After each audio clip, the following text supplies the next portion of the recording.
is an awesome.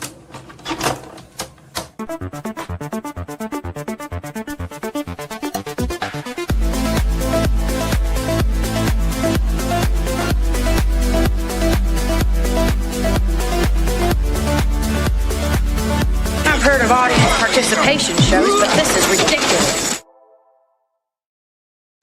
Welcome to Friday Night Shite. It's a full house. With me tonight, Melvin Deeply, the Internet Help Desk. Swappers with a very rum name. Thank you for that. Z3PO, our favourite Tatooine spunk rag, and our favourite boomer. He says the things that we can't get away with, but he can. It's Istophobos. Welcome, He's everybody. a Yank. Well, yeah, it's true. You've got a very good excuse there, sir.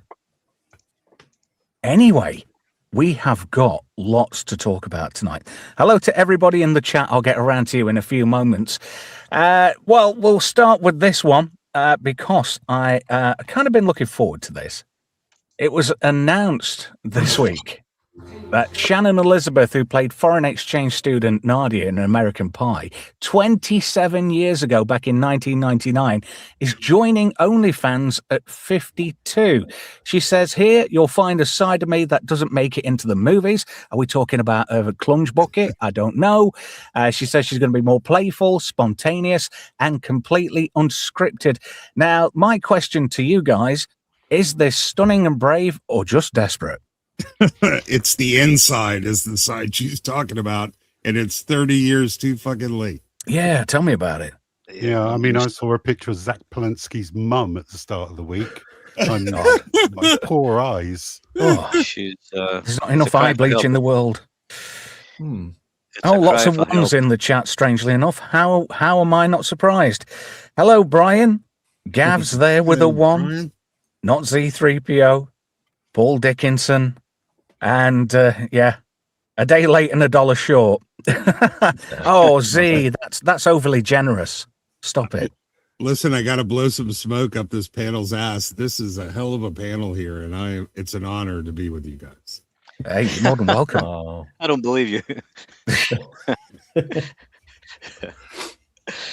So what do we reckon? Melv, what do you think? Is it stunning and brave or just desperate? Does she need money? She must need the money because she's divorced twice. She probably couldn't have made a lot of money from her acting career. And she never had any kids, so she's not getting any maintenance or anything. Yeah. Well, at least the gash is still intact. Yeah, but the residuals on I wouldn't streaming make presumptions there. I was going to say, if there's residuals on the dash, that's a different conversation. I guess we'll find out soon enough, at least visually. But the point is, they're not getting the kind of residuals they used to get from you replay on television. So those checks are a lot smaller than they used to be. No physical media. Just going on to what you've just said there, Ista, did anybody see in the X news timeline that Kirk Acevedo's had to sell his house because he's not making any money? No. Yeah. Remind me who he is. He was in. He's been in loads of things. He's been in Agents of S.H.I.E.L.D. He was in Fringe. It was in tons of things. He was sort of like, the typical FBI agent cop, that kind of character. But he'd been in like tons of stuff. He'd been a jobbing actor for over 30 years now. Apparently, because he's middle class, he's getting shoved out the mix. Like what Ista's just said, with the residuals being non-existent on streaming services, people aren't making the money they used to in Tinseltown. He says he used to get 3 or 4 like auditions a month, and he's lucky if he gets one every 3 months now. Do you remember an actor called John Bindon? No, remind me. Right. Well, he was a bit part actor in the 1970s, and he was in things like The Sweeney and things like that. Always played a bad guy. And he was a bit of a bad guy in real life, a bit of kind of gangster type in real life. But he was never really the star of anything. And he apparently in the 70s was making like a couple of $100,000 a year. Right. Just doing bit parts. Yeah, his wife was a hottie. Paul Dickinson says beer mug trick Bindon.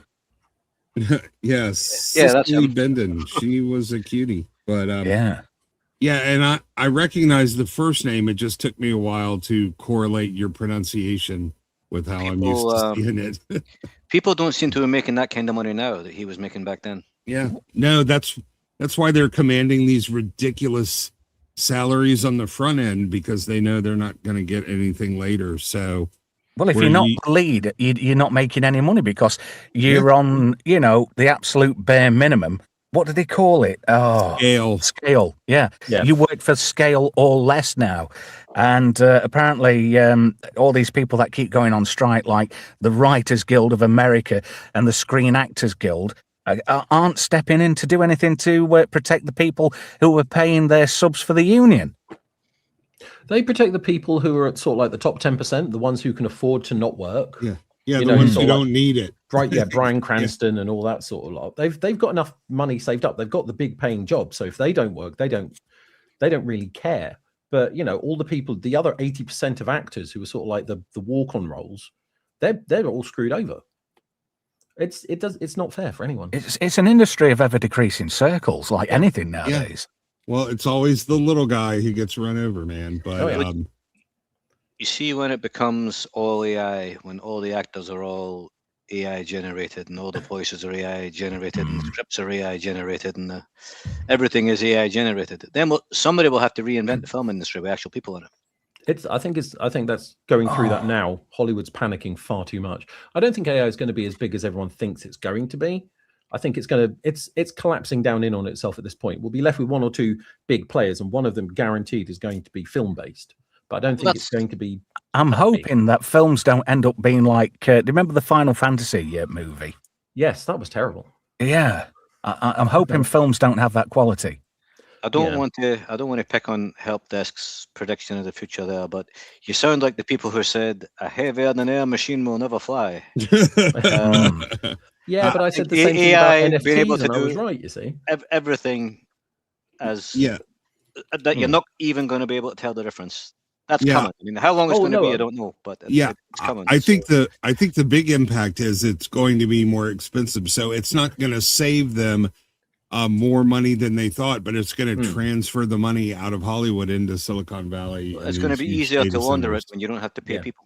Yeah, just look at what they've done with Star Trek. That was the biggest money laundering that's probably happened in the last 20 years in Hollywood. Yeah. How did they spend, was it 220 million? Well, it was 10 million an episode.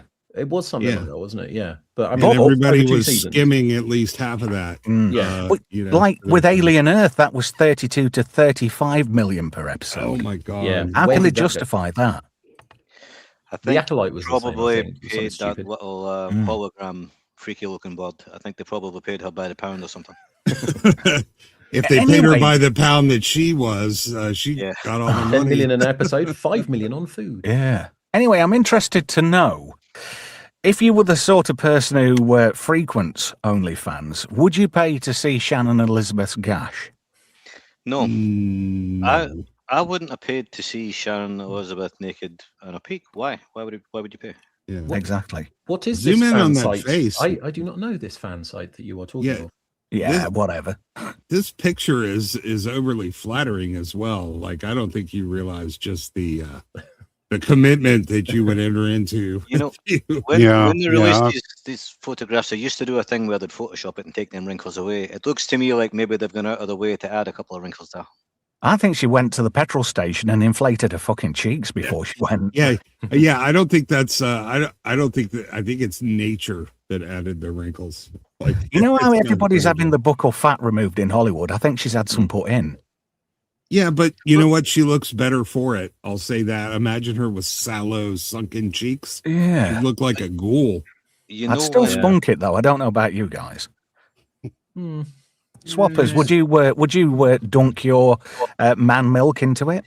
Dunky Doodler. I mean, soft lighting. I mean, she looks as good as she did in the 90s, as far as I'm concerned. If I still drank, maybe with a big set of beer goggles, but that smile reminds me of my third grade math teacher, like right before she would get a little bit less savvily. So no. What? Yeah, she's half Middle Eastern as well, half Syrian. She does look exotic. Well, I'd definitely drop a load off just for good measure, but I don't know. There's a difference between if it's being offered or if you have to pay for it. Well, the thing is, I'm single now, so I'll take anything I can get. Well, yeah, and you don't know what the state she'll leave your house in is, so it might not be worth the risk. I don't know what state she'll leave my cock in, to be fair. Fair. Anyway, I think it's just desperation. I think she needs the money. I don't know about you. I mean, to me, OnlyFans generally just stinks of desperation for anybody that's on there. Yeah. Nobody opens an account and starts an OnlyFans out of triumph, like the pinnacle of my career. I finally get to see the goods. I interrupted Z there a minute ago, and it was probably going to say something better than all you just said. So let's see what Z has to say. I was just going to say that at 50, her butthole's going to look like an imploded prune. Yeah, you're right. That was better than anything we said. Plus, I mean, there is so much porn available for free. Yeah. Why the hell would you pay for it? Exactly. You can just use AI to create pictures of her now anyway. Yeah, because she's famous. That's the only, certainly not on the merits, right? All of these former celebrities, they're riding on the name. It's essentially the same thing as Star Trek or Doctor Who. It's like the IP is long gone. They're just riding on the name. And that's what you're doing here at OnlyFans. Some interesting comments in the chat. Keithy Monoped says, who is it? It's Shannon Elizabeth from American Pie. You know, the foreign exchange student. Franco says he's no idea who it is too. Fett says, I don't mind a munter now and again. They try harder. But I mean, you could also say that there's a lot of films where she got her knocks out anyway. True. Yeah. So wasn't she in I Know What You Did Last Summer, and she got her jugs out in that? She was in one of them. She was in Jay and Silent Bob Strikes Back, 13 Ghosts, and some other stuff. Yeah, and even in her prime, she's not really extraordinary compared to some of the ladies on offer. So again, it's only because of her celebrity status that people are even interested. If it was a case of you had to do somebody from American Pie, I don't think I'd do the blonde because she went off the rails. What was her name? I can't remember. Mother. Salvini? No, not that one. The blonde one. Is it Tara Reid? Tara Reid. Yeah, she's really bad, wasn't she? Yeah, no, I wouldn't want to wake up next to that. And I wouldn't want to wake up next to Natasha Lyonne as well. Yeah, she didn't hit the wall. She ordered the wall and had it come and get her. Like Reid. Although saying that, Natasha Lyonne was smoking at one point. God knows what happened. She looks worse than a bag lady now. You could tell she was sort of heading in that direction, but yeah, she was cute when she would down and out in Beverly Hills, but you could see where it was headed. The whole train was already off the track by then. Yeah. Anyway, welcome to body shaming at Trevor. Yeah. I'm going to remove that because I want to talk about something else now. During the week, now I've got access to Paramount, which is quite funny because I've got it as a freebie. So I was quite happy about that. So I checked out some of the programming, what they've got on there, and I discovered Twisted Metal based on that PlayStation game. What? 20 years ago, the world fell to cities put up walls to protect themselves. More like a comedy. And threw the criminals out so they could fight over what was left. But there are humble mother like me delivering cargo from one walled city to another. And that's where the cars and guns come in. Hey, is that a Scooby-Doo? So if I'm here, then the exit is... Oh, they have a Foot Locker. Oh, son of a... Welcome to New San Francisco. I want to hire you. Oh, look, Neve Campbell. Bring it back. I can make your every wish come true. So, John, she was quite biffy in this. Toilet paper, 2-ply. I think I can do better. 3-ply? All right, Evelyn, let's deliver this package. It's rude not to introduce yourself before pulling a gun on someone. Oh, she's rude. If you put the gun down, I'll drop you off. These are the better jokes, and they're not even landing. Even the people trying to bring the law. Oh, look, Sandman. This is our land. These are our roads. And they're gonna have to go through Vegas. Here's where it gets good. You both know who rules niggas, John. Hi, everybody. I thought that was Seth Rogen's voice, but it's Will Arnett does the clown. We run the street them too. Best talk if we come through. All of them and them ready for war. This is gonna be fun. Can't be my team. Peekaboo. It's stupid and over the top cartoonish, and I think that's why I like it. I think This never happened to me before. Really? Man. Oh man. I never made it that far. It's DMV. I watched Really? about 3 What's episodes. down the red line? how come you noped out? Because the humor was cringy as hell, and it was just stupid, and there wasn't enough happening to keep me interested. Really? Yeah, it was I thought it was really good. I found it quite entertaining, and I went in not expecting anything, and I was pleasantly surprised. So I kind of stuck with it and thought, I know, I'll just carry on watching it and see how far I get into it. And ended up watching both seasons, but I watched it in like a couple of days. Well, it did have a fair amount of buzz when it came out, so I checked it out. But you must admit it took a while to get going. Maybe I'll start in mid-season and see if it grabs me again.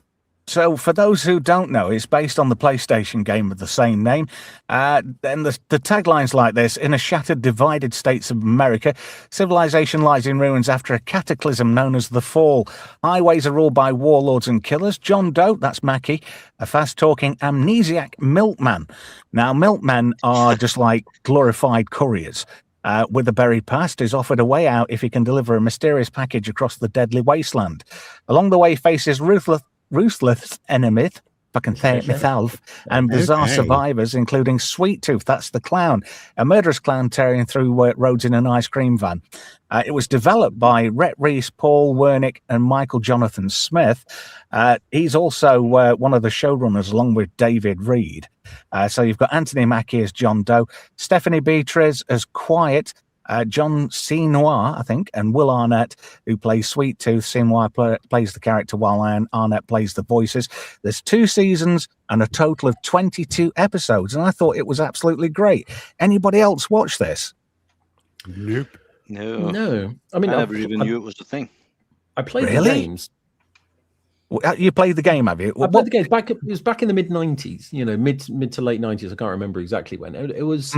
There was a huge glut of sort of like incredibly good explosive car-based games. So you had things like Carmageddon and Twisted Metal coming out, and they were fun.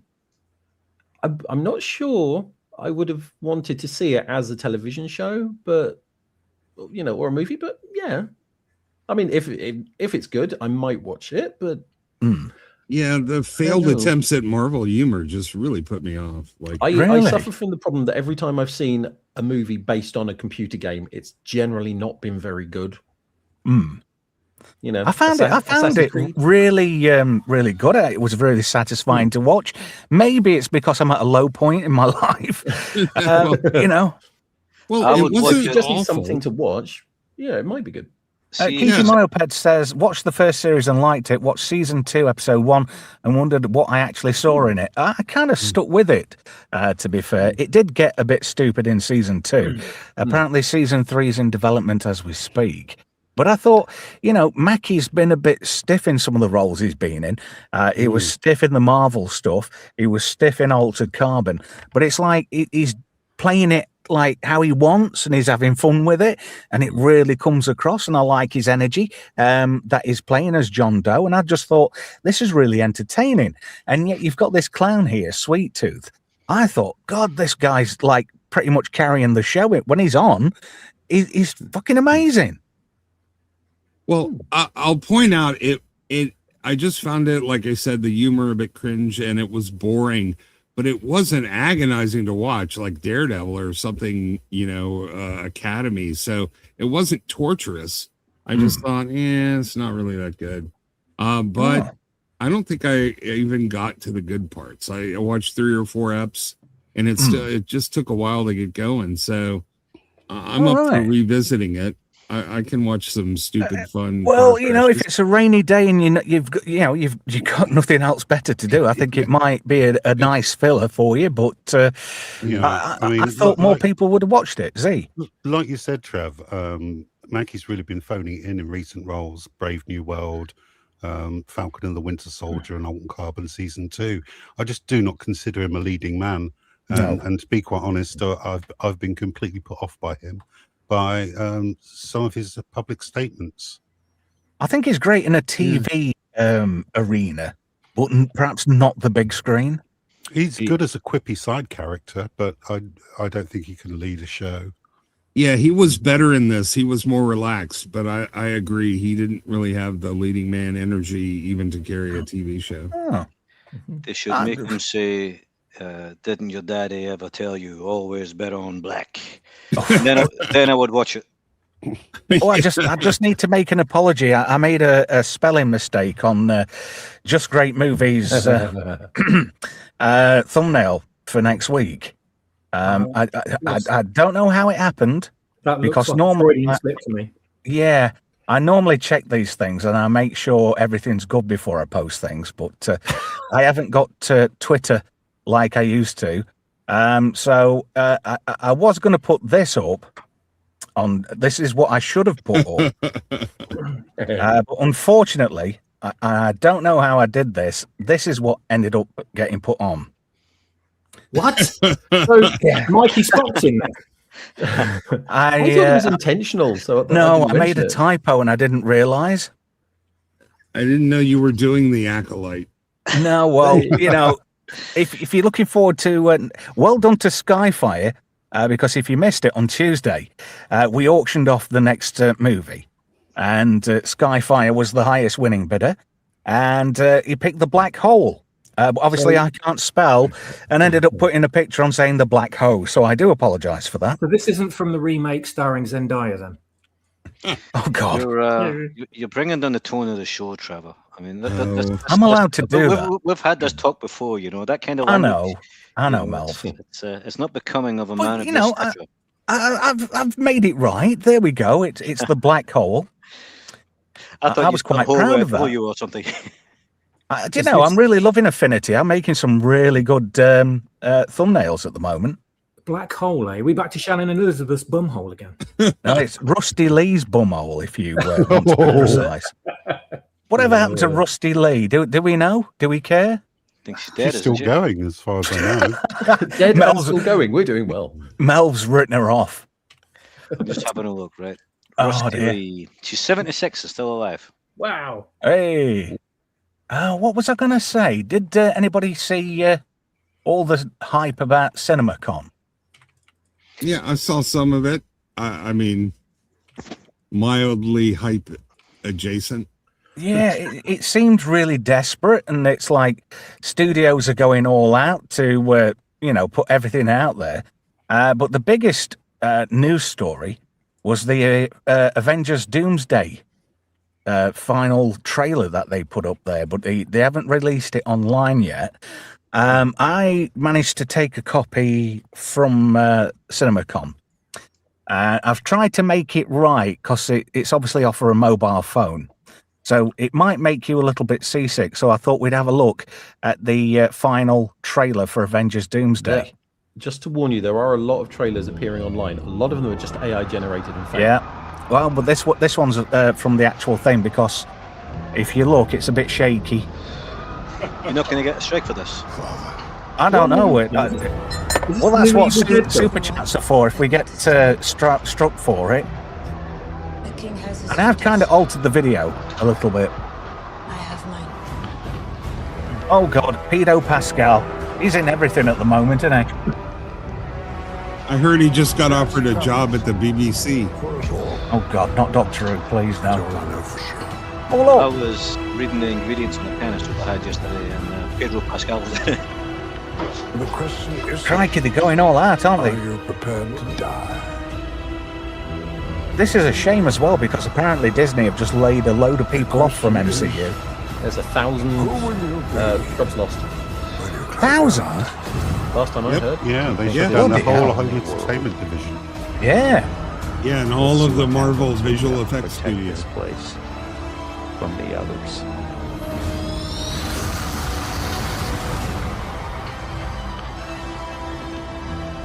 I don't know. I think it's going to suck balls. I think this is just desperate. I think Feige knows the end's near, so he's gone all out with this one. King M'Baku of Wakanda.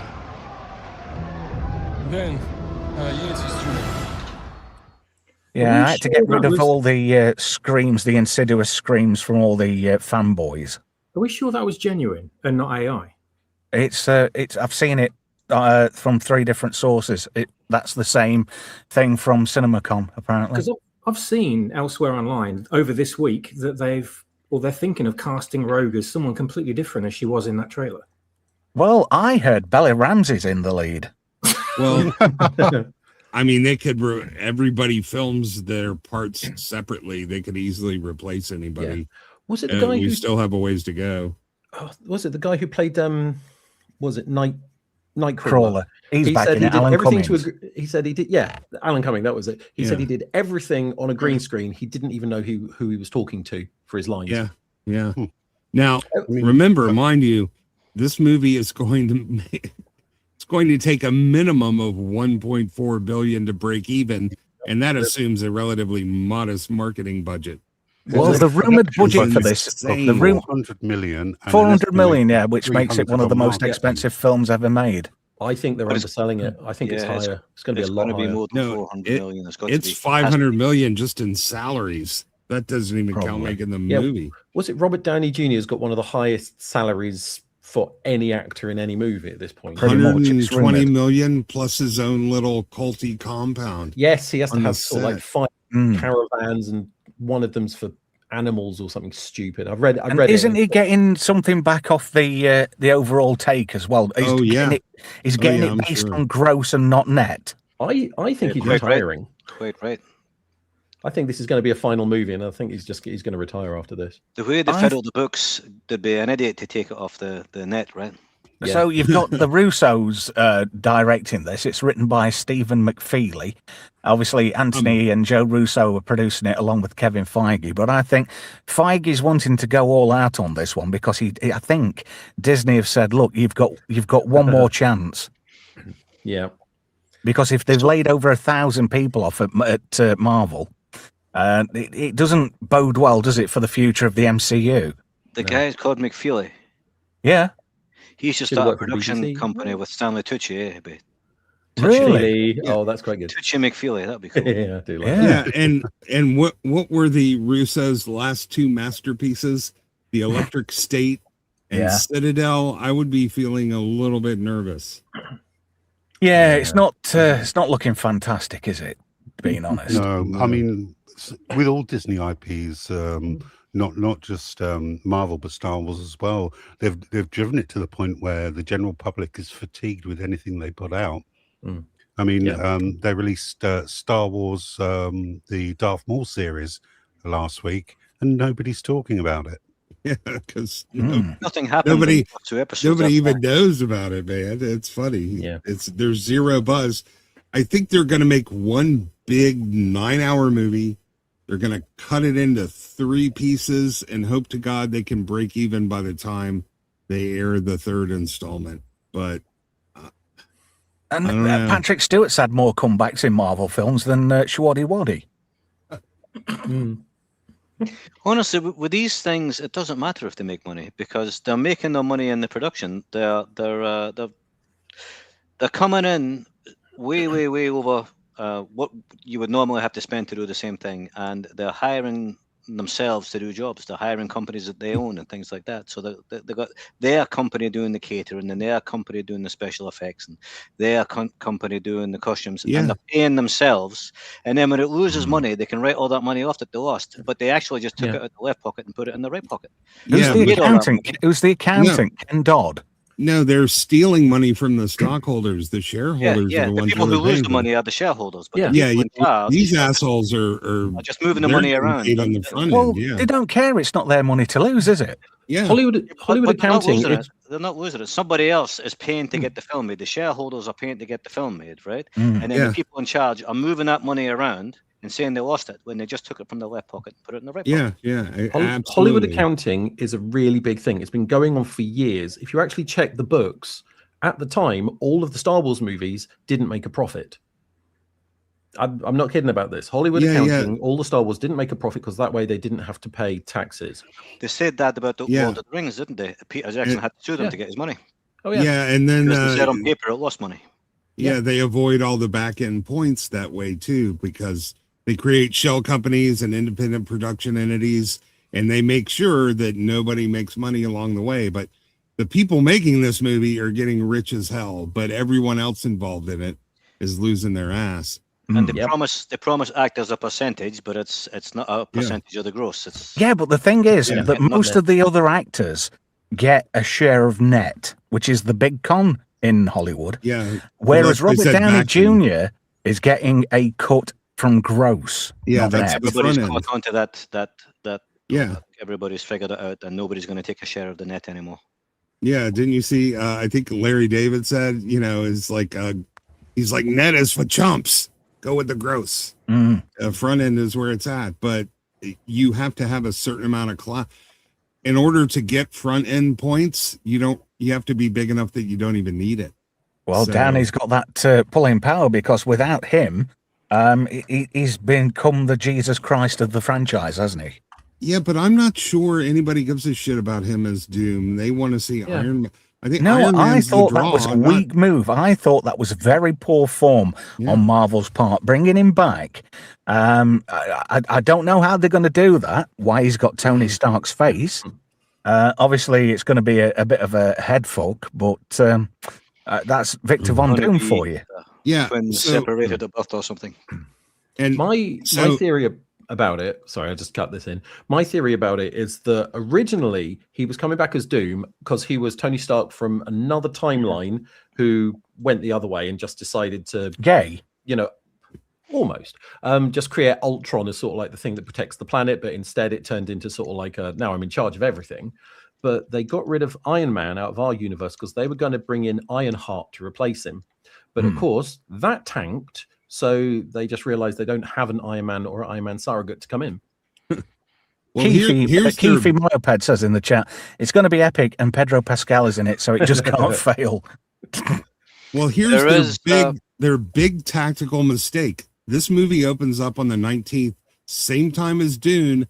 Jumanji was set to open up a week before on the 11th, but they moved to the 25th, which left the week before Dune opens completely empty. All the IMAXs open, but instead of moving this movie, they decided to make their own IMAX called Infinity Vision. Yeah, and they're going to certify the PLF cinemas, but only about 75 out of the 5,000 in the United States will meet that certification, and it doesn't have the brand cachet as IMAX, so they're going to leave a few $100 million on the table by being stubborn and refusing to move this ahead a week or back a week, depending on how you look at it. Do you know who came up with the concept for IMAX?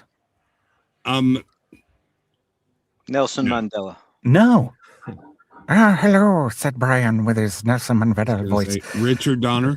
Doug Trumbull, when he did the movie Brainstorm, which we did on Just Great Movies a while ago, he came up with a 65mm, like an enhanced version for when there were certain scenes, like these out-of-body experiences of what had been recorded. That would have been done on doing high frame rate too. Yeah, like a stereoscopic 65mm, but the studios wouldn't back it. So he kind of lost money on it, and then somebody else came along and thought, that's a good idea, we can turn that into something else. And apparently that's how the whole concept of IMAX got started. Somebody took Doug Trumbull's idea and went with it and got some money, and he actually took it further, and here we are. But I think that's very poor form on Disney's part, trying to pull the rug out from under Denis Villeneuve with Dune 3, because apparently Dune 3 is going to be a spectacle. It's going to be the darkest one out of the series. Well, all of their IMAX showings are already sold out. And so here was Disney having a chance to get a whole week of IMAX in, an extra, what, $20 per show or whatever. Yeah. And everybody knows what IMAX is. Nobody's fucking heard of Infinity Vision. Nobody gives a shit or knows. They're leaving a tremendous amount of money on the table. And if they had good first week buzz, they might have been able to steamroll past Dune, which I feel like isn't going to be any good anyway with Zendaya in it. But have you seen who's playing Mystique in Avengers Doomsday? Yeah, Rebecca Romijn. Yeah. I mean, she wasn't fantastic in Star Trek Strange New Worlds, but I'd like to see how she's going to be as Raven. Mystique. If they de-age her, it could be pretty sweet. Yeah. Swappers, you're very quiet on this. Have you got any thoughts about Avengers Doomsday? You know what? Yeah, that sums it up. I probably would have a few years ago if I wasn't so jaded from what was it, Endgame? That one? Yeah. That finished it off for me. So any of these new big ensemble movies that they're going to release after that, I just have no care about whatsoever. I mean, everything they've released after Endgame has been pretty much trash, right? Apart from the Spider-Man movies, which aren't really, they're not really part of it. So yeah, just vote of no confidence completely. It might look all great and flashy from a big expensive trailer released at a con that everyone's cheering and clapping like seals at, but when the movie actually comes out, everyone's going to lay into it. I bet it's going to be full of crap. It's going to be full of DI. The plot's all multiverse, so multiverse just never works anyway. I'm tired of that as a concept. It's so drawn out. I've got no hope about this whatsoever, so I'm not getting any hopes up. I don't intend to go and see it at the cinema. I may watch it for free. But apart from that, don't care. It just might as well not exist as far as I'm concerned. Yeah. Z, what are your thoughts overall? Well, I mean, they've said that this is going to take place immediately after Endgame, so effectively acknowledging that phases 4 and 5 were absolute bollocks, and we should completely ignore them. And to be quite honest, no, they don't get a pass. They're not forgiven on this. Everything that they've produced, TV and movie-wise, since Infinity War, has been absolute bloody garbage. I mean, I enjoyed Spider-Man No Way Home, but that was a gimmicky movie, and you can only really watch it once. I mean, you go back to it, later watch it on DVD or on streaming. You can see the parts of the movie where they've paused the script so people can laugh and clap. And it is quite ridiculous on a rewatch. Yeah, they can only get away with making that once too. You can't use the same gimmick in another movie. Exactly. It's got to be good, right? Because Paul Rudd's in it. I just don't think they're going to pull it off. I think fatigue set in for almost every single Disney IP, and they're just pouring money down the drain at this point. I'll be really interested to see where their next movie, because they've got a second big Avengers movie to come after this, haven't they? Well, I don't know. It might not even get that far. Yeah. If this one bombs hard enough, but I kind of feel like if they thought they really had something good here, they would have moved it ahead a week and gained some momentum over Dune. And I don't think they'll move it ahead just purely because they're still doing reshoots. They haven't finished the script yet. But Phelps has come up with a great suggestion. Carl Urban should have been Doctor Doom. I thought he'd have been fucking great as Doctor Doom. There is a timeline where Howard Stark was Iron Man and Tony Stark is Doctor Doom in the comics. Yeah. So but because as Fantastic Four is in this, then it is a kind of multiverse story, isn't it? Yeah. Well, Sloppers mentioned the multiverse, and that's another problem because in order to make a profit or even break even, people have to see this multiple times. A lot of people. And when you go in there and your favorite superhero gets killed in the first 15 minutes, you don't really give a shit if they're going to bring them back or an alternate or whatever else. You're just not going to want to go see the movie again. I don't know if anybody's looked at the IMDb, but I noticed Rogue is listed in there. So there's a bit of doubt. Like, who was saying they're on about recasting Rogue? I've seen pictures this week all over the internet of the actress that's I can think penned to play her. Looks nothing like the character, of course. So I thought, oh, obviously they haven't cast her yet. So I don't know why she's in this trailer. If the actress obviously isn't readily available for it, but and that was Ana de Armas, I think, in that role in the trailer. So and she's not been officially announced at all, which made me think it was AI. Oh, yeah, a lot of people in the chat saying that trailer's AI. But can't you see the actual trailer just on the Marvel website or the Disney website? No, they haven't released the CinemaCon release trailer. Yeah, it'll come out soon enough. Oh, it will do. If you look at my Twitter, you'll see actually that Steve Rogers and Captain Fake America both get killed, and they're replaced with Bella Ramsey, who becomes the real Captain America. It's nice to see a squad of potatoes in the place. I'm going to be a dad. Oh God! Don't start that. I'm gonna be a captain. in all with everything else that's happened in Marvel, it would not surprise me if that was actually true. Let's not forget the last time we saw anything interesting happen, there's a god's head poking out of the earth that's never mentioned. Yeah. There's I think this, if it is going to play out like it's looking, it's going to be oversaturation because it's going to be thud. They're hitting you with stuff like that quick. You can't really process it and enjoy it and take it all in. Certainly for somebody my age anyway. But, you know, what happened to good filmmaking? This is just like fucking McDonald's level directing and the way the film's put together. You can pace stuff like a roller coaster and it not be good, you know? It might be Did anybody see The Electric State, that absolute disaster of a not movie? Yeah, it was terrible. I will tell you, if Ana de Armas decides to open up an OnlyFans, I might actually consider opening one of all that. Well, a lot of people giving +1s in for Anna. Anna de Anus, apparently, says Franco. Yeah. Oh, Brian says, oh, gold. This is terrible. Producer Brian says, I hope Bella's career is successful. No one wants her OnlyFans. She ain't the site, honestly. You know what? Somebody out there does. Oh, God, can you imagine that? No. Bella Ramsey, Paul. There are limits to disgusting. decency. You don't want to push them. You can see naked potatoes in your local grocery store. Why would you have to? I want to see Bella Ramsey naked as much as I want to see Greta Thunberg naked. Oh no! It's turned into a fucking mental horror show. This stream. Stop it! They could team up and do lesbian work on OnlyFans.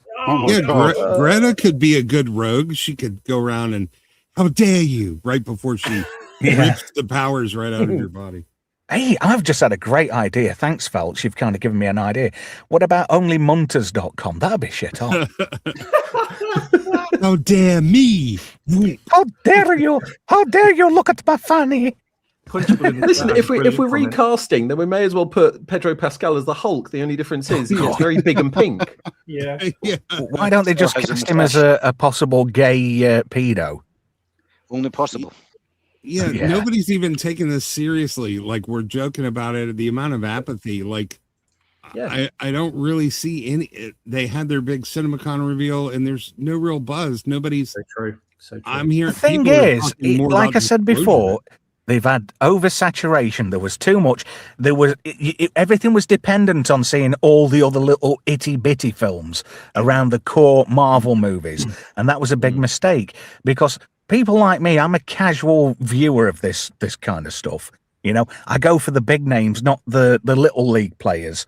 So having a key plot point in a film, what's not sort of relevant to me, is a bit shit, really, because when I get to the good stuff again, I've missed 2 or 3 plot points because I didn't watch the crappy little in-betweens. Yeah, I'm not buying that, though. I think there you can talk about that all you want, but the fact is, all they've given us is absolute shite. And that's why, like, I wouldn't give a shit what I missed or didn't miss. If the movie was good, you wouldn't really care. And you might even go back and watch the other stuff. But all of those are excuses to cover up the fact that they haven't made a good movie since Infinity War. In a long stretch. Interestingly enough, one of the newish actors they've got in this is Lewis Pullman, Bill Pullman's son. Well, he's in another film we'll be talking about a little bit later on. If you've got an idea what that is, keep it under your hat for now. So we're going to move on. Final thoughts on Avengers Doomsday before we plod on. I think it's not going to be any good. They have too many stars. So what they're going to do, give everybody 2 minutes each or something. They've got too many people to squeeze in. How are you supposed to write your way around that? That you've got to give all these people screen time and lines to say. Paul Rudd will just stick his head in the door and just come out with crappy one-liners. He'll just pop in and go, I'm here as well. My thought is there better be bumming in it. They should swap Paul Rudd for Rudd Gullett. See if anybody notices. See if anybody notices that the acting's improved. It's got Rudd in the name, so everybody else think it's the same guy. Z, what do you think? Final thoughts on this one? I think it's going to bomb. Is that your be-all and end-all? It might break even, but I mean, it's got a hell of a way to go. It needs 1.5 billion. Yeah, well, 400 million rumored, which it will probably be about 7 by the time they finish with reshoots. Yeah, I wonder if they've actually had any test screenings as of yet. Yes, but they've all been internal and they've all been fantastic. It's the greatest movie ever made, but it's all Disney employees. But so no real test audiences as of yet. Then we tested ourselves and we found ourselves brilliant. Yeah, I don't think they've even finished filming. But when I saw that trailer, I saw Sentry and Thor and Doom and Ultron, and then there's little Yelena, who's going to be the girl boss star of the whole thing. Like, what the hell is she going to do up against these people with godlike powers? I think I might have titted up. I think I might have actually downloaded an AI fake, but remains to be seen. But when the actual trailer comes out, we'll stick it on another Friday night shite. Swappers, your final thoughts on Avengers Doomsday? Hello, computer. I was muted to protect the stream from building cabinets. No, I've forgotten what I was going to say. Oh, that was it. Yeah, Marvel. Okay, moving on. Yep. Internet Help Desk, your final thoughts on this? I believe that they are undervaluing how much it's going to cost, and I said this last year. I reckon this is going to be the first $1 billion movie, and it's flop. It's not even going to make $1 billion. Or if it does, it will be very, very close. So Z3PO says more like $1.4 billion US. It would not surprise me. Probably right. If it costs this much to make, then how much is it to actually produce? How much has it got to take at the box office to at least break even? 2 to 3 billion. Oh my god! Jesus, what annoys me about numbers are just so huge, people forget it. If you actually take in, Avengers Endgame, you can make 3 of those for $1 billion. Considering that disposable income is less and less in 2026, you know, how many people are actually going to go out of the way to watch this? I don't think there's not going to be that many. It's going to be a case of Disney buying tickets for cinemas again. Yeah, they're not reading the room, are they? Yeah, and remember when the numbers finally came out, Avengers Endgame, it did make a profit, but not all that much. They made up for it in merchandise and other stuff, the stuff that's no longer selling. True. Anyway, we'll move on to our next item for tonight. Let's have a bit of, all right, I'll kick your head in, mate. Disappeared as soon as he destroyed the network. His fate is unknown. What? Jason fucking Statham. I left that life behind. I thought the chaos ended with me. God, that voice is terrible. I keep my distance. Simple days, quiet evenings. That's what I wanted. My peace ended before I had time to enjoy it. It's funny, Benton's not even in the IMDb credits. But actions always have consequences. I like fairness. I searched for him for years, and now what? The path ends here. I'll kick your fucking Adam Clay. It's time to answer for what you started. Go ahead. If you got the nerve. God, this looks tired as fuck. Yeah, take my money anyway. I'm not being facetious or anything when I say this, but why do all these movie trailers now look like AI? Yeah, it's funny that I was going to say that, and it's funny because they do look just total AI slop. Yeah. And why do all the beekeepers take the metaphor a little too seriously and literally become fucking beekeepers? What's up with that? The irony is here, Jason Statham's actually deadly allergic to bees, and he had to carry an EpiPen on him at all times during filming. Makes it a strange choice, saying, eh? It's like a bee sting can kill you. Let's go and make a film where I'm surrounded by bees. No, it'd have been, why you would fucking do that? sting me, mate, and I'll kill you. And Gray's on the right track with this one. No, not the bees. I get why they call themselves beekeepers, but that doesn't mean you actually have to have fucking bees in your backyard. I don't know. It just fucking makes me laugh. Maybe the bees are CGI. You never know. Yeah, or AI. Yeah. Or Magnum PI. Or his EpiPen was also AI. Magnum, that's like an American Durex, isn't it? They take the sex seriously over there. Yeah. A 44 Magnum condom. Release date for this is January 15th next year. Did anybody else watch the first Beekeeper, where Jason Statham's Adam Clay's a highly skilled assassin? I decided a long time ago that Jason Statham films, they shouldn't even give them names. Just give them a number. Jason Statham, number 26. Jason Statham was watching born them a long time ago. I stopped watching Jason them. Statham was born 9 miles away from where I live, in a little former pit village called Shirebrook, which is kind of between, which is near Mansfield. You should go to the house where his family live or used to live, right? And make them apologize. Well, strangely enough, John Hurt's from Shirebrook too. Isn't that bizarre? My dad used to work at Shirebrook Pit, strangely enough, which is weird. Down pit. Down pit. I remember when I went up putting the eye to a grasshopper. I remember recipe for an omelette, steals 4 eggs. Where's Patrick Stewart from? He's from Murfield, which is other side of Bradford.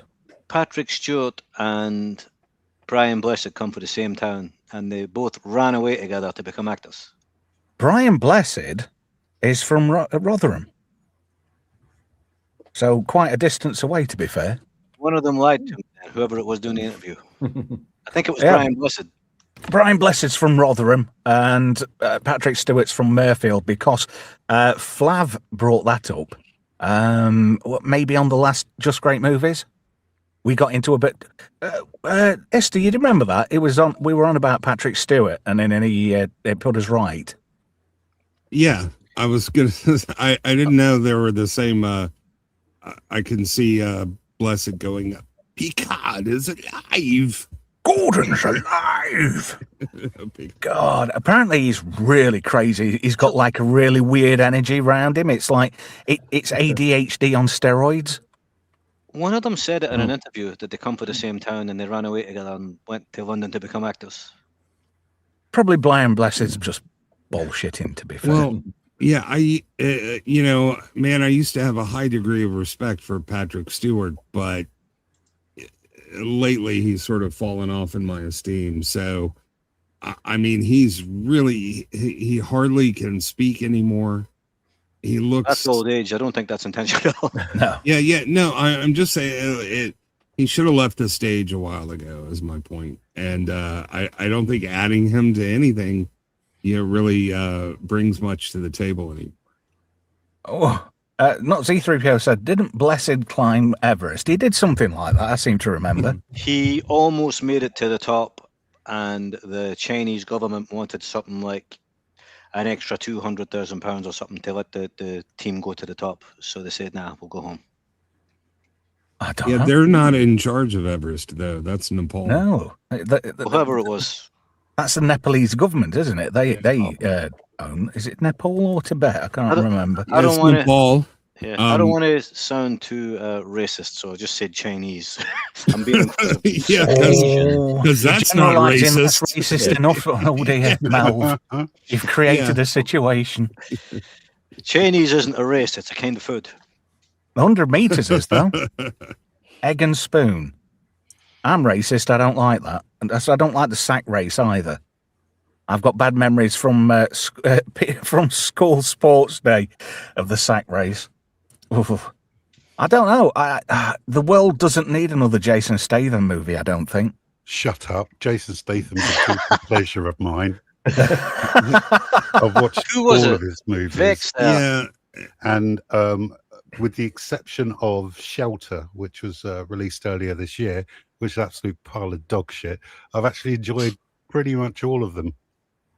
What do you think of Chev Chelios as a character then? Yeah, not bad. His name?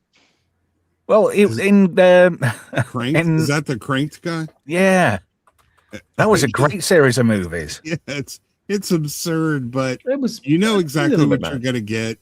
Yeah, and Dwight Yoakam in it as well as Doc Miles, and I thought Dwight Yoakam was really good in that. Yeah, you know, Dwight Yoakam's a good actor. It's quite strange. I didn't know it was him. I didn't know what Dwight Yoakam looked like. Yeah. Read the names at the Doc end. Miles got to choke a bitch. It was pretty good. I thought that was a great line. Chocolate, get your fat ass here. Chocolate. And then you got David Carradine in High Voltage. Was that Crank? Yeah, Crank 2, High Voltage. Yeah. So he had to get his, I can't remember the Cockney rhyming slang now. Strawberry tart. He got to get his strawberry tart back. Yeah. Hang on, Crank 1, that's the one where he had to keep his pulse above 100 or a bomb in his heart would go off. And the second one was he had a battery that he had to keep on recharging by electrocuting himself constantly. Is that right? Yeah, that's right. Okay. Yeah, that happens to me all the time. Okay, fair. Right. I mean, okay. If you want a Cockney hard man who Frank Butcher without a shirt on, balding beard, then yeah, pretty much Jason Statham. That covers it. That's pretty much every role he plays. Punchy says somebody stole his honey. Now he's out for revenge. He's probably making a few million a film, right? And probably getting a cut off the front and whatever, you know. And everybody's streaming them and everybody's watching them. They're making money. So good luck to him. But I'm not watching any more Jason Statham films. I still remember him in Snatch. That was, I think, first. He was really good. Yeah, we're not talking about Shannon Elizabeth again, are we? No, I really, you know, with the exception of Queen Muriel, the girl boss, and the Beekeeper, I rather enjoyed the first one. Yeah, it was all right, to be fair. Yeah, and so, you know, I'm open to the idea of a sequel. You know what you're going to get. There's no surprises. There's not really anything to desecrate. So, you know, it might be worth checking out on a slow day, you know. I still really rate Transporter, the first one. Yes. Oh, yeah. That is a fantastic flick. As Statham's go. Have you seen one of his early works where he's in the Shaman's video for Coming On? No. He's a backup dancer, isn't he? He goes to Ibiza a lot, raving and shit. Yeah, and he's pretty much naked apart from some leather pants. That was it. And his oiled up body as he dances in the background. It's absolutely hilarious. So everyone in the chat, go and have a look at Coming On by the Shaman for your first dose of Jason Statham. He was actually training to be an Olympic swimmer at one time. Or was it a diver? An Olympic diver, wasn't he? He was a diver. I may have gone to the Olympics or something, but I don't think he won anything. Probably a muff diver too. In the Transporter, who was that Tibetan bird that was in it? Oh, well, she was Chinese. No, he's. Oh, wait, I'm not being racist. We can't be racist anymore. I got that, yeah. Nice. Yeah, I seen her in a Jackie Chan film. First thing I seen her in years ago, and she was quite hot back then. Wonder what she looks like these days. Oof, I don't know. It's probably not an order you'd go back for. Yeah, so Statham competed as a diver in the 1990 Commonwealth Games, but he never made the Olympic team, despite trying out for 88, 92, 96. Wow. Yeah. He's just a muff diver these days. Seen his wife? I haven't, no. Rosie Huntington Whiteley. She was in the blonde bird for the third Transformers film. Yeah. She's an underwear model. She was an underwear model back in the day. She's got a very long neck. Yeah, she's a Victoria's Secret model. Like she doesn't come from a planet where they make clones, do they? But you know, he actually got to swim in the remake of The Mechanic, which was absolutely silly, stupid, absurd, and I still enjoyed watching. Yeah. They get to swim in that one with a shark. Yeah. That's the one where he's hiding in the swimming pool, but they never show him getting out of the pool and escaping. He's just. Is that the Meg? Gone. You're on about the Meg? The Meg. No. The Meg that's a giant shark. That one's good too. And really, that's quite. That's like somebody's desperate attempt to have a piss take at Sharknado. Oh, years ago, the Meg was. Somebody gave it to me back in the 1990s, and I read, I think, about a chapter and threw it away. It was fucking awful. And then when I seen they were making it a film, I thought this is going to be good. Yeah. Sure enough, it was pretty much on the level of the book. Well, I hope it's good. Anyway, I enjoyed the first Beekeeper. So, is it yet again? It's oversaturation of the same thing. You know, because you know what you're going to get with this kind of film. Yeah, but you only get one every couple of years, so it's not really oversaturated. No, I mean, like in terms of what you're getting with a Jason Statham film, it's pretty much the same formula and format over and over again. Yeah, you know, they need to diversify it and do something a bit different with him. Pardon? It's like movies with The Rock; they're all the same. Oh, God, I fucking hate Dwayne Johnson. He can't fucking act to save his life. He couldn't act his way out of a wet paper bag if he had to. He's just actually not making waste crazy of amounts of celluloid. films, you know. He's got one down for 2026, one for 2025, one for 2024, 4 in 23, 2 in 21, none in 20, none in 22. He's not as busy as I thought he was. Yeah, but there was a he lot of hasn't buzz. Go on, just quickly before I wrap up.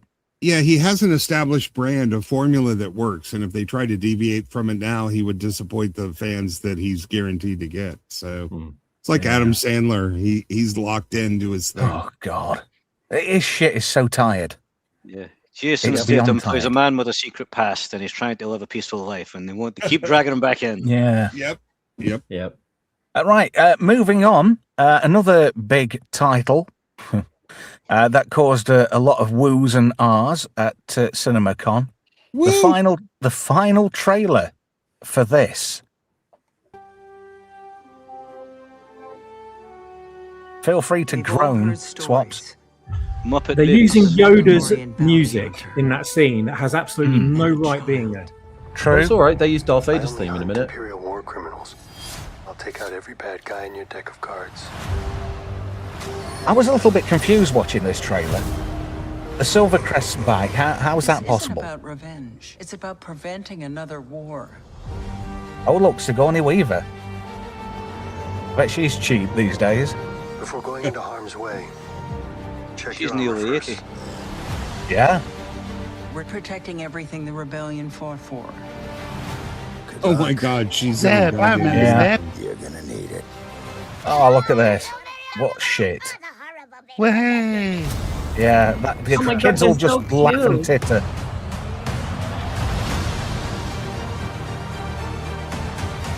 We need a professional. Hang on. Can't wait for this to bomb. Yeah. Yeah. A lot of people on Twitter, though, are having second thoughts, or they backtracked on the original statements about this. And they're saying, Yeah, oh, it but- actually looks good. Look, the Imperial Walkers. Look, the huts. Look, Yeah. remember the Looks- huts? Looks like it might be okay as an action movie if it wasn't for the fucking Muppet. Yeah.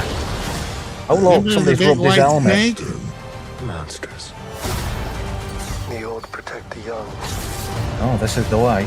Was that and then the was that young my main man Babu Frick? Remember Pedro? Oh, look, it swims now. protect the old. Remember Grogu? It's time. Is this between, like, seasons or what? No, it's a replacement fire spray. Yeah. Should be. That's Zeb from Star Wars Rebels as well. Remember Apollo Creed? This is the way. Yeah, this is the way to the chip shop. It's the way out of the sewer pipe. Yeah, way out of the cinema, quick. That is a terrible title for a movie. Yep. You're telling me. Everything about this is terrible. I'm sorry. Like, yeah, so they pull everything out. Imperial Walkers, Yoda music. Let's fill the sky full of X-Wings. It's not going to change a damn thing. No, it's not. Yeah.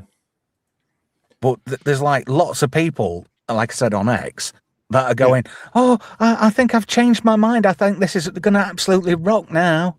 Yeah, the mouth breathers that are susceptible to key jangling, you know. Yep. The same people that saw No Way Home like 17 times. So. A 2-hour toy ad. Well, 2 hours and 12 minutes. Who wants to sit through that? It really does look just like a feature-length version, like that first episode of Clone Wars animation that was released in theaters. This just looks like a feature-length version of Mandalorian. You know, it's like you might as well just show an episode of the previous season, and no one would care just as much. I mean, this is essentially season 4 of The Mandalorian compressed into a 2.5-hour movie. Yeah, and at twice the price.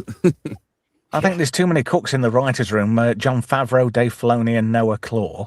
Favreau's directed it, obviously. But it's interesting. One of the big perks, apparently, of this, and people were going on about this at CinemaCon, that Martin Scorsese's doing a voice of a character. Oh, yeah, he's like a bartender or something. Yeah, Ardennian fry cook, apparently. And you've got Sigourney Weaver as Colonel Ward. So who's an amazing, at 80 years old, an amazing starfighter pilot, better than any other man. Oh, yeah. Greatest star pilot in the galaxy. She's the bestest ever. Is she going to be the Mary Sue? Yeah.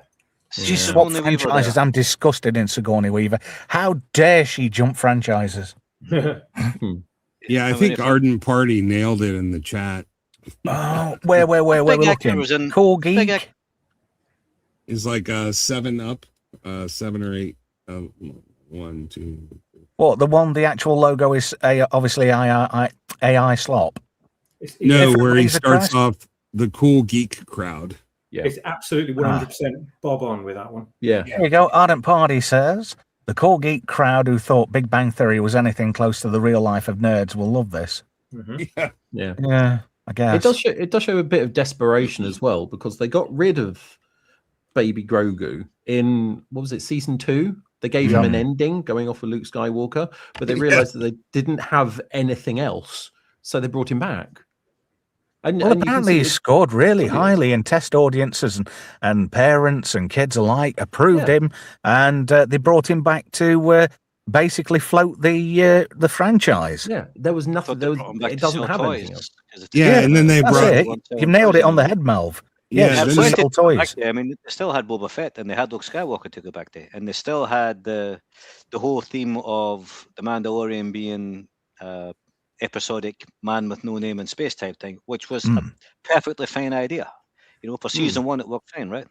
Yeah, and then they brought Starbuck in to make it the woman with oh god name. So yeah, she does my head in. She does. I wanted to say something about Sigourney Weaver. She should tell Tom Cruise where to go to get his hair dyed, because she got a much better job than he did. Okay. Oh dear, I don't think I want to see this at all. No. Tom Cruise's dye job makes him look like an Italian politician. Well, it's important to note it's only tracking after this trailer came out to do 70 to 85 million opening weekend. Yeah, that's right. They downgraded it, didn't they? They're claiming that as a success, a victory, but that's absolutely shite. That's less than half of the Clone Wars. I remember reading somewhere that they're saying it's a success because it's going to get more money in the, what was it, Solo, a Star Wars story. Solo lost money. Yeah, but it's tracking it's tracking not to beat Solo. Well, it is, because if you adjust it for inflation, Solo brought in, I think it was 140 million. It still lost. It was a loss maker. Yeah. But it's still Mandalorian and Grogu will earn less than Solo, a Star Wars story. Yeah, that's what I'm saying. It's tracking to do less than their worst movie. Yep. Oh, we're in for a treat with this one. Oh, it speaks volumes, doesn't it? It does. And it's a note that no Star Wars movie ever made more than sort of 2.5x of the opening week. So if it makes 100 opening week, it's going to close at 250. You know, Star Wars is just like shopping in Iceland now. It's all crap. Yeah. Wait, there's some rather nice birds in Iceland. Well, yeah, I suppose. Country, yeah. Yeah. I was on it's like a cheap food shop over here, Ista. It's a freezer shop. It has a higher literacy rate than Lucasfilm. Well, that's country, mate.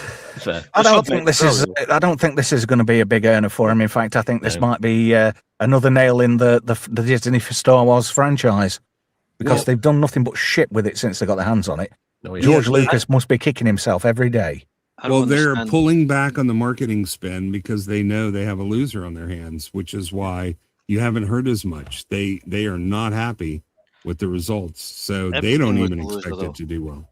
Like I don't know what is the thought process in having Sigourney Weaver when they could have cast anybody in that role. I'm interested to know Jon Favreau and Filoni's mindset.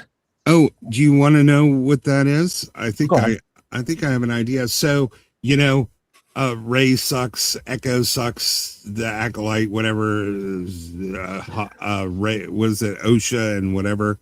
But we all love Ripley, and we all love what's her name from Terminator, Sarah Connor. So they're like, oh, the Chudge like Ripley, let's go get Sigourney Weaver. Yeah, it takes you back to that whiteboard they had with all the ideas on it. Dinosaurs. Yeah. Diversity, dinosaurs, Sigourney Weaver, right under dinosaur. Yeah. I mean, she's 80 and she can fly an X-Wing. That says a lot, doesn't it?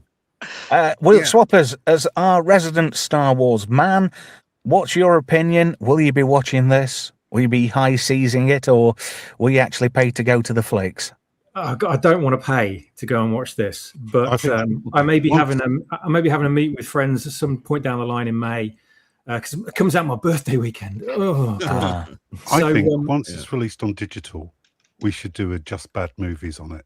Oh yeah, absolutely. Yeah. Oh yeah. Get a copy. If I can get a copy, what's reasonable, we will do Just Bad Movies, because there is one in June. I may just go to the cinema, pay to watch another film, and then walk in to see this one. Oh God! Yeah. I want to know. You may meet the occasional pudgy airline pilot, but you will never meet a fighter pilot who isn't like 100% Chad, man. They are in shape, male and female. You cannot fly one of those things without being athletic. It's just like being a top form race car driver. So Sigourney stepping out in that flight suit was absurd as seeing Dave Filoni with his gut hanging out over the little thing. That cowboy hat stuck to his greasy head. God, oh fuck, man, that's so cringe. Yeah. Mel, your thoughts, my friend? I don't understand how they could have bought such a rich universe and then dished out nothing but fucking slop from day one. Oh yeah, I don't get it. I don't know how anybody for that.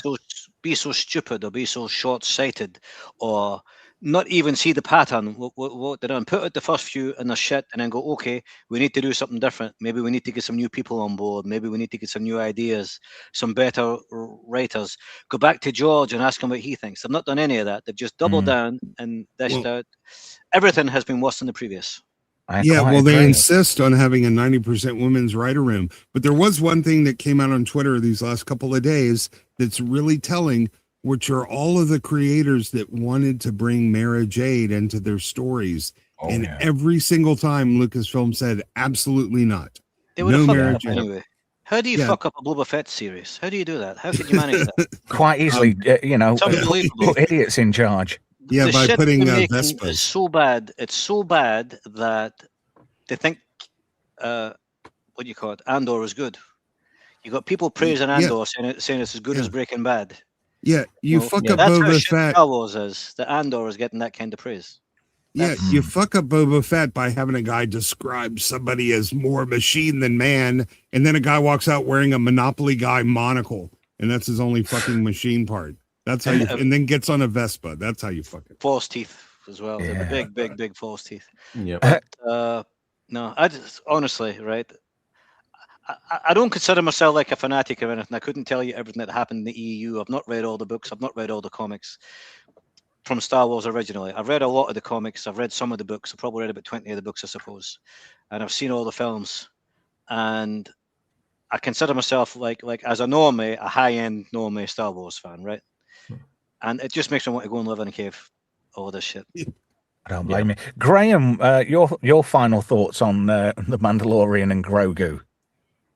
I will not be watching this. I don't even want to think about it. I don't want to give it any attention whatsoever because I'm fed up of the idea of hate watching stuff just to review it. I think we should just not bother and then just let actual viewing figures come out because I reckon half of the people who are going to see it are just going to be YouTubers ragging on it. Yeah, guilty. We need to stop seeing it. Guilty. Yeah. That's the only reason I would watch it. And I think you'd be the same, wouldn't you, Z? Me and you would probably watch it just so we could dissect it constructively, Absolutely. of course. That's the only reason to watch it. There's no other reason. Yeah. It's, oh, God, Star Wars fatigue is so... Everything fatigue. There's nothing fresh. There's nothing new in Hollywood. And they're at the point now where they're even rebooting stuff what's already been rebooted. I mean, like Amazon's talking about doing bloody RoboCop, you know? And I saw a clip on Facebook Shorts. There's a Japanese, like a rip-off of RoboCop, and it's called Female Cop? Female Robot Cop, I think it's called. And it really is something to behold. If you ever get a chance of watching it, I'm trying to find a copy of it. It's been very hard to find on the high seeds. So tell me the name, I'll find it. I'll tell you off air a little bit later on. But I've put the feelers out. I've got a friend in Tokyo, so I've asked him to look for it for me. It's called really Lady Battle Cop. That's it, Lady Battle Cop. You're right. I think I have a copy. So. Trust this stuff. Oh well, you know, we'll give you my Dropbox details in the green room after the show. So it looks absolutely one of those. It is that amazingly crap. You have to watch it, and it's just fascinating to watch. It just looks awesomely bad, but good at the same time. It kind of pisses all over everything what's been coming out recently from the bigger studios. It's just like the Japanese Subaito Man. Like it has that same sort of a style and aesthetic. It's absolutely fun. I tell you what, I would like to see a big Hollywood production of, not necessarily Gatchaman, but Battle of the Planets. I reckon Swappers would be up for that too. Yep, definitely. Anyway, time to move on to our next subject. Coming to Amazon Prime Video. Sometime later this year, there's an 8-part miniseries created by Silke Louisa, Blade Runner 2099, starring this young lady here. Hello. This is Hunter Schafer, and she's one of the co-leads. But guess who the other lead is on this one? Bella Ramsey. Michelle Yeoh as Olin, a replicant facing the end of her life. And does anybody want to have a guess how many executive producers this show has? Oh, God. 32. No, it's a bit more realistic, but still a very high number. Go on. 17. Oh, you're getting close. Lower, though. 12. 12, yeah. 12 executive producers. The top one being Ridley Scott. And there's Cynthia Yorkin, who I'm assuming is Bud Yorkin's daughter. Yeah, but Hunter Schafer's a dude. Yeah.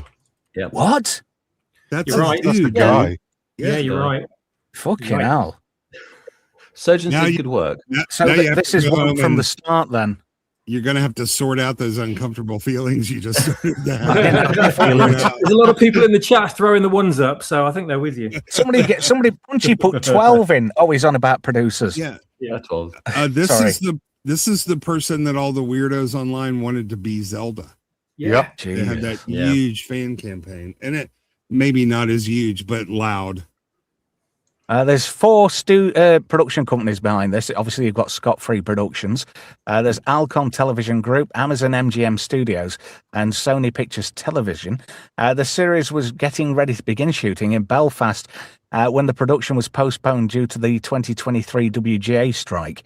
But they pulled out of Belfast, who were misses, and production began early in May 2024 in Prague. So this has been kind of hush-hush at the moment. Yeah, don't feel bad. That image is enhanced, let's say, or heavily filtered because he doesn't look quite like that. I thought she looked. Well, it looked they, whatever, them, him, she, her. I'm stuck for a pronoun. Anybody want to help me out? No? He, him. Yeah, he, because that's what he was born as. Yeah. I don't want to go down that road. It's very dark and very, very darker very than you think. Yeah, it's a dark hole to fall into. So obviously, trust you. I've got a feeling this is going to be ready to go in the chamber after The Boys finishes. Because we've got The Boys season 5 coming up soon. Well, isn't that out already? I haven't watched Blade Runner 2049. Yeah, it's out, but I don't think it's finished. Is it already been shown? Because I haven't seen it on Amazon. I think it's like, The Boys is like the 3rd episode by now. Yeah. Oh, bloody hell. I'm proper dropping the ball lately. It did not really pushed it. No advertising or nothing. Where's the marketing? On your Amazon packages. Felt says Boys is on episode 3. God, I'm behind the times. I'm sorry. I should keep my finger on the pulse a bit more. I've been a bit distracted with the whole divorce shit going off. So, listen, when this flops, they'll be able to say, "See, everybody's transphobic," and you said we're right. Yeah. So it's a moral victory for them. Yeah, but Michelle Yeoh, after Section 31, she's a show killer right off the bat now. Oh yeah. Yeah, but she'll be able to blame it on this instead of that. Her crappy movies. Will she blame it on he, them, her, she, her? Or is that Chinese? She's actually from Hong Kong, Singapore, isn't she? Listen, honestly, I don't care what. I don't care what if the story's good and it's well made, I'll like it and enjoy it. I don't really give a shit what's going on with the lead actor, but they've shown themselves incapable of making anything good. So, if it turns out to be good, you will hear me eat my words. I don't know. Like he eats his. Is it going to be after watching Altered Carbon season 1, because that was like, for me, that was peak cyberpunk. That was just sublime for me. I think they're going to kind of rip that style off. You know, they're gonna use that as like a baseline to create the world of this show. We've got 8 episodes of this. Yeah, and I'm really skeptical already about watching it, because Michelle Yeoh, she's a big turn off for me. And this particular character, I didn't realize she was jangling the jewelry. Has it still got the jewelry? Do we know, Swappers? You're asking me? Who's that? Sorry. Is this particular person on screen now jangling the jewelry still, or has it been taken away? Even if he doesn't, he still has the box that it came in. So, I wonder if they give it you in a pickle jar. Right, here's your cock and here's your balls. There you go. No, I think Elliot Page bought it from him. Oh, too soon. Oh, that's it. Well, that's the show over and done with. That's my monetization gone. Well, it's not really making a difference. If anybody wants to help out with a super to keep the lights on, that would be greatly appreciated too. I don't know. I don't think I really want to invest my time in this, considering that I'm actually missing The Boys. I'll skip this. Yeah, me too. Graham, what do you reckon? Do you think you'll give this a miss too? Yeah, I'm kind of over. I mean, original Blade Runner, quite good. Lots of very heavy questions and stuff. I still find it boring. I mean, the film noir's okay, but the pacing's shit. It's Ridley Scott. Yeah, but I mean, for things like the cinematography, I do quite like stuff like that. You know, looking at all the little minutiae, the good bits. And then the remake, not so much. And this, I don't think there's anything in this that I would actually enjoy. I'm just going to miss it. I don't think after this, I probably won't even give it another thought, actually. Yeah, me too. Ardent Party says, I'm not going to give this a miss. I'm going to give it a mister. Here all week. Okay, that works. Nice. Not Z3PO says, bring back Max Headroom. We did drag a few times. Yeah, there was also a Girl Boss animated show that came out a few years ago. That was actually announced today. They are doing a new Max Headroom series, and Matt Frew is reprising his role. No way. Yes way. Let me get rid of that. He's got to be 80. Yeah, but he's still doing the do, though. On lighter notes, thank you, Gav. There we go. When's the next B5 on Rumble, Trev? I think I'll do some on Sunday. I was planning to do some during the week, but I'm struggling to shake off this COVID. I still feel like crap. Weird. Anybody else having this recurring sort of like COVID and it just won't go? Because I'm still rough as hell, to be honest. I had it before, but eventually, it settled down. I've got a very unsatisfying cough, what I just can't shift, and the sore throat and all that malarkey is starting to get on my tits. To be fair, go on. Try gargling with cum. No, I'll give that a miss. I have been using Swappers' tinfoil hat remedy, and that's been working pretty well. I think that's been helping a hell of a lot. Thank you, Swappers, for sending me that recipe. You're very welcome, mate. Now then, Top Gun 3 is officially in development, said Paramount Pictures studio heads Dana Goldberg and Justin Greenstein at the April 16th CinemaCon presentation of the studio's upcoming movies. A script's currently in development, but the project as yet doesn't have a director. Cruise apparently appeared in a video on top of the Paramount Lot's water tower saying the future looks pretty great. Cruise has teamed back up with Jerry Bruckheimer to do this one. I don't know. 2 was a bit... apart from the stealth crap at the beginning, I thought the rest of the film wasn't really on par with the first. I didn't like the first. I thought it was gay as fuck. Thank you, so Brian. therefore, I didn't watch the second one, and I have no interest in the third one. Same. Thank you, Arden. Oh, you're joking. He spent the week of his 50th birthday yesterday sick. Oh, I'm sorry to hear that, my friend. I hope you get better soon. Franco's got it pretty much what I was thinking in my head. There you go. I want to clarify. I'm not being homophobic. If gay is your thing, then go for it. It's just not my thing. Well, it's a pain in the arse, apparently.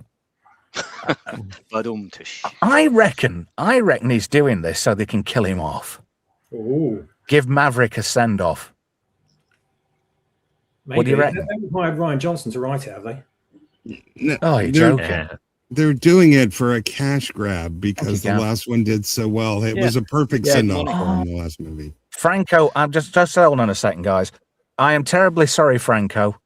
It was his birthday on Tuesday. He was watching Just Great Movies, and I didn't say happy birthday to you, Franco. So happy belated birthday, Franco. Hope you had a good day. And I apologize for if you put it in the chat on Tuesday. I certainly didn't see it. So my apologies, Franco. I hope you had a great day. I tend to agree with you, Esther. Like pretty much everything franchise-wise, it's all a cash grab, and they're using it to shift money from A to B, away from the IRS and the taxman and the like. Tom Cruise, he's what? He's older than Ralph Macchio, put it that way. I don't think he's got that power anymore. Go on, Mel, what you were saying? He's not much older than Ralph Macchio. Yeah, but Ralph Macchio's in his 60s. Matt Frewer is only 68. I think I said that a minute ago. I thought he was a lot older than that. But let's have a look. Tom Cruise, what's he? Tom Cruise. Sure, he's 63 or 64 now. 63 Tom Cruise is. There we go. So he's nearly ready for dragging a pension, but he's going to be... he's going to be Space Jesus, isn't he? Ralph Macchio's older. Really? How old's Ralph Macchio? 64. Only by a year, though. November 61 and July 62. Oh, I don't know. I wouldn't go out my way. I mean, I didn't watch the last Mission Impossible, even though some of it was filmed not far from here. They did some filming in a quarry in Derbyshire. I think I gave up after the fourth one. Yeah, well, I don't know. I didn't particularly enjoy the first one, truth be told. When I saw Mission Impossible, I thought, they're gonna make it like how it was on TV, and it was nothing like it. It was only the same thing in name. It didn't have that. I don't know. It didn't have that magic. It was a James Bond movie where Cruise gets to play James Bond. Yeah, Z, you were going to say? I was going to say, although I enjoyed Top Gun Maverick at the cinema, when you sit down and rewatch it and find out it's a 2 hour, 10 minutes Death Star trench run, it kind of loses the magic. So, yeah, this is going to be a cash grab. Definitely. It feels like Tom Cruise is just doing ego stroking at this point. It's All like he's ever done. Yeah, but being his Nice age, one, going Bri. up in these planes and flying around doing really impossible tricks. It's like he's trying to impress his dad, who's never said he loves him. Who was it we were talking about before? Elaborate, Melv. Was it this stream? We were talking about stuntmen not getting Oscars. There's no award for stuntmen or No, stuntmen. that wasn't this stream. I think you might have been on. Well, you weren't on Robot Heads doing that, were you? I don't think it was when I was on. It was when I was watching. It might have been Browns. Don't know. But I don't know what you mean. Anyway, it's that thing here is they're always praising Tom Cruise for doing his own stunts, whereas the actual real men who do the stunts don't get any praise at all. Yeah, And true. This guy here, he's an idiot. Do you remember the Carry On films? Jim Yeah. Dale for the Carry On films. He was always Yeah. like falling downstairs and things like that. And he used to do that himself. He used to do his own stunts, jumping out of windows and all that stupid stuff.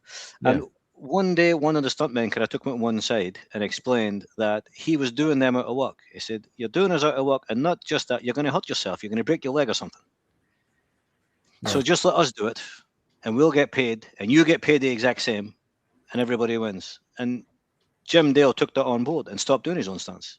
Because Tom he's Cruise the used to do it unknown as well. stuntman that made Eastwood look so good. There's guys who earn money for doing that. Nobody's paying extra just because Tom Cruise is doing the stunts. People will pay extra to see a film with stunts rather than CGI, right? Mm-hmm. Yeah. He's basically taking the job away from us. Do you know, I never spent much time in school, but I've taught ladies plenty.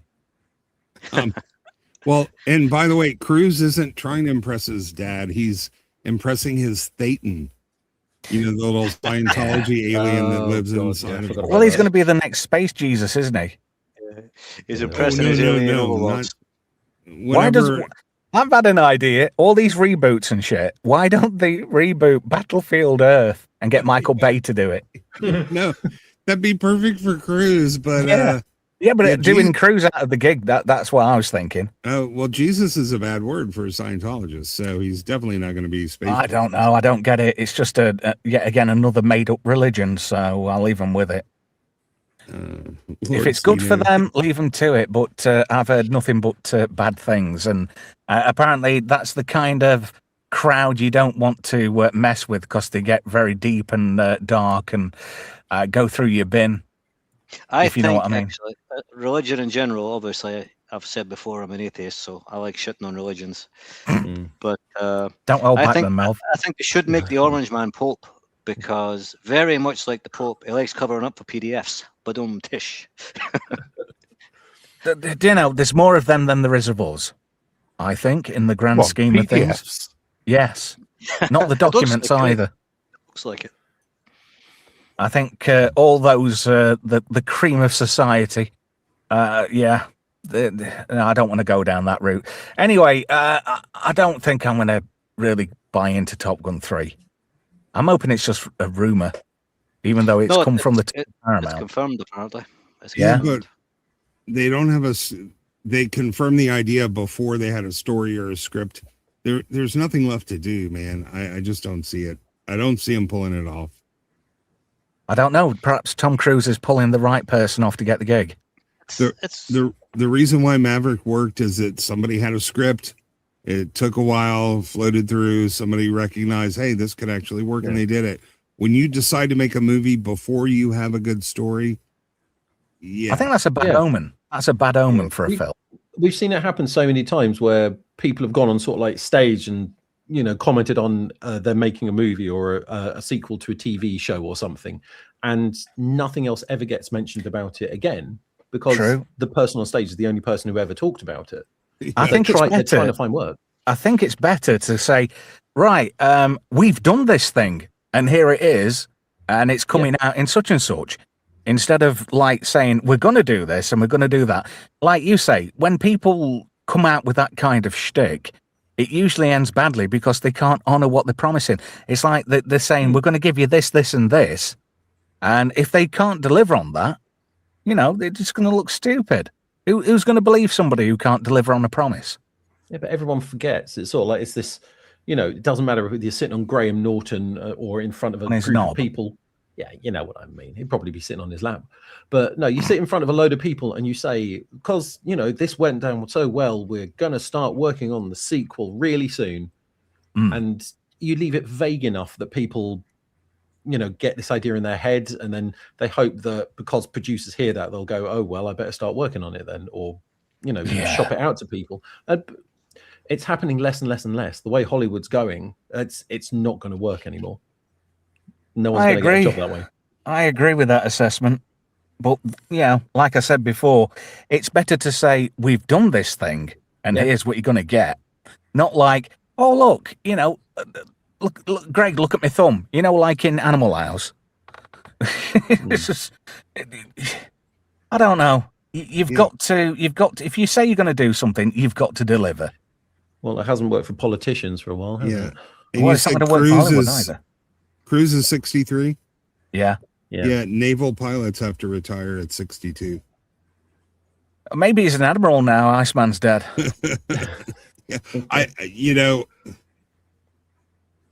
whatever. It's, I don't think, no, in order to do this, somebody's going to have to cobble up a script in no time at all, and they're going to have to make it really soon. And it's going to be running out of time. Yeah, and it's not going to be any good. I can't stand to look at Tom Cruise anymore. I've had to take him off the screen. But that sounded like the Doctor Who Christmas special that will be coming out in this December. Definitely. Oh, God. They have a doctor now? No, that's the problem. They said they're doing a Doctor Who. Russell T Davies said we're doing a Doctor Who Christmas special. We don't know who's the Doctor. No one's got a script, and no one appears to be working on it. And they've got talk about a lot left wrong. to get it done. Yeah. It's going to be like Stargate when O'Neill retired. They're just going to call him on the phone. Hi, doctor. Yeah, okay. He says he's going to be here tomorrow, and then they go. Yeah. Shall we end on a high note? I'm hoping our next subject isn't going to be full of promise and deliver on nothing, but I'm kind of looking forward to the new one.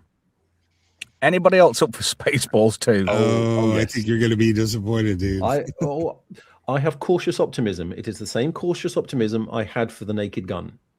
And do you remember how I said earlier Bill Pullman's son was in Avengers? He's going to be in this too as Starburst, the son of Lone Star and Princess Vesper. But you've got all the original cast coming back. You've got Mel Brooks back as Yogurt. Why do Americans say yogurt as yogurt? That's weird. You got Bill Pullman back as Lone Star. Lewis Pullman, his son, as Starburst. Rick Moranis back as Dark Helmet, which is good because he said he was turning away completely from acting. Turned Ghostbusters down. You got Daphne Zuniga back as Princess Vesper. George Weiner as Colonel Sanders again. And guess who's back? Woo! You know, Michael Winslow is the radar tech. But there's a really big downer with the casting. There's somebody included. No John Candy. Guess who's pretty much the John Candy replacement in this? Josh Gad. Oh, yeah, it's not Josh Gad. He's also the head writer, and the cast is back, but they're all 40 years older, and I think it's just going to be sad. Do you think this is just Mel Brooks is just going to take the piss for member berries, and he's going to use that as a selling point? Maybe. I think after the History of the World Part 2, I've no expectations of this. Josh Gad, he looks a bit like a skinny Seth MacFarlane. Well, there you go. There's Bill Pullman's son at the back, Lewis. Daphne Zuniga, she still kind of looks all right. Bill's looking a bit rough, and he looked that rough in Independence Day Resurgence. Yeah. But look at Rick Moranis. He's hardly changed. Yeah. He looks like McLovin. I have a lot of respect for Rick Moranis because, I mean, his wife passed, and he stepped up to the plate to bring his kids up. He was been married for about 5 years. His wife passed away, and he turned his back on acting completely just to raise his children. He did a couple of movies for Honey, I Shrunk the Kids franchise, and then a couple of sort of like cartoon voice parts. But considering his career was sort of like really huge before that, it so absolute respect. And then to come back in for this, I think, it's good. And I really hope he plays it exactly the same way because it's absolutely perfect. Hats off to him, and people who kind of do that thing. I think you might be able to relate to that, Graham. And you know, people who do that don't get a deal of credit. So people who do should, you know, be praised and be given a pat on the back. I'm going to lower the tone now, because the last time I saw Daphne Zuniga in anything, I'm sure she was riding Eric Stoltz. And Fly 2. That's the last thing I remember seeing. Oh, that exactly. The tone. I got you. That was a crap sequel. Eric Stoltz has got a bad track record apart from Pulp Fiction. Has anybody actually seen him in anything apart from Mask? What was any decent? Mask, and you can't include Mask or Pulp Fiction. Some has he been in anything? Some Kind of Wonderful was good. Yeah. I keep on getting them mixed up with Anthony Michael Hall, and I can't differentiate who was on what. I keep getting James Spader mixed up with those two as well. You know. I read a thing about why he got fired from Back to the Future. Because he was boring. He got no comedy timing.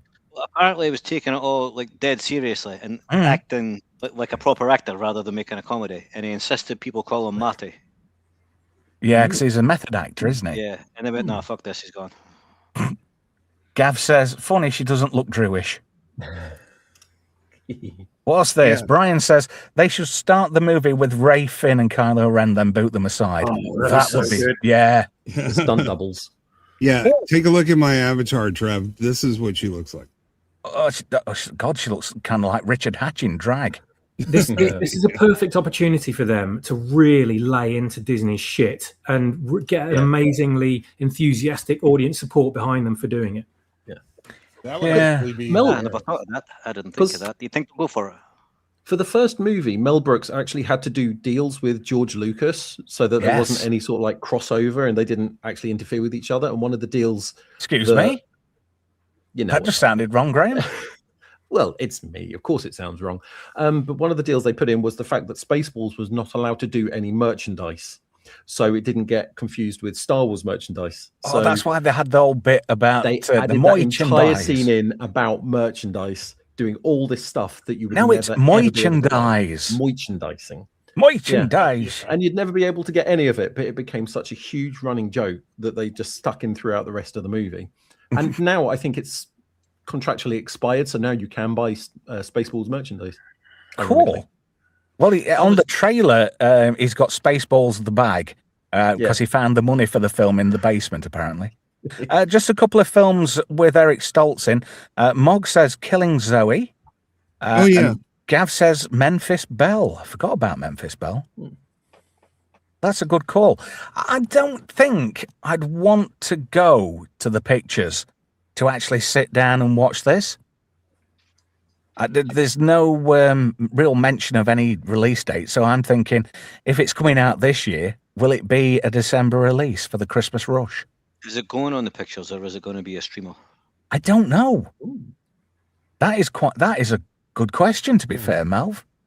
If anybody knows in the chat, if they can look it up, I'd do it, but I've got a mechanical keyboard and it'll sound bloody terrible, to be fair. Yeah, listen, if somebody has a story to tell, I'm opening to listen to it. But all of these things come from the same place. We need something popular to remake to make more money. They didn't come from, you know what? There's still some story left in there. I've got a story to tell. And so to see these same characters trying to pick up where they left off 40 years ago, if it didn't come from a genuine place of inspiration, then I don't think they're going to pull it off. Oh, Brian says he was in Lincolnshire when they were filming Memphis Belle. Used to see the bombers overhead. Nice. Anyway, moving swiftly on, let's get back to Spaceballs. I dread to think what the plot's going to be about. Obviously, it centers around Lone Star and Princess. Why is she still a princess? Lone Star was a prince. Surely, he would have been King Lone Star and she'd be Queen Vesper. Maybe it was the second son. Or maybe he just went and became like the Duke of York or something. Oh, no. Have you seen that like stop-go animation thing, that claymation thing of that particular person? I've got it. They had a redheaded child who went off and married an alien and then said a lot of bad things about him. That's what it's going to be. You never know. You never know. It could have been of coloured, an alien of colour. Talking about illegal aliens signed up. Fuck you, man. Mel Brooks is 100 years old in June. He is. Really? Yeah. Wow, he's using the Schwartz. It's got to be. Yep, he's 99 right now. I don't know. The last time we saw the Spaceballs, Scroob, Dark Helmet, and Colonel Sanders and the rest of them were all on that planet, and then you've got the Planet of the Apes ones. Oh, look, Spaceballs, there goes the planet. Which I thought was a great ending, because they did the Charlton Heston bit, didn't they, on the beach at the end? Vacuum suck. Coming out of the nose. Oh, you know, Spaceballs has a certain charm for me. It's one of them films. It's crap, but it's good at the same time. It's one of those you can watch on a rainy Sunday and not regret watching it, even though it's like purposely crap.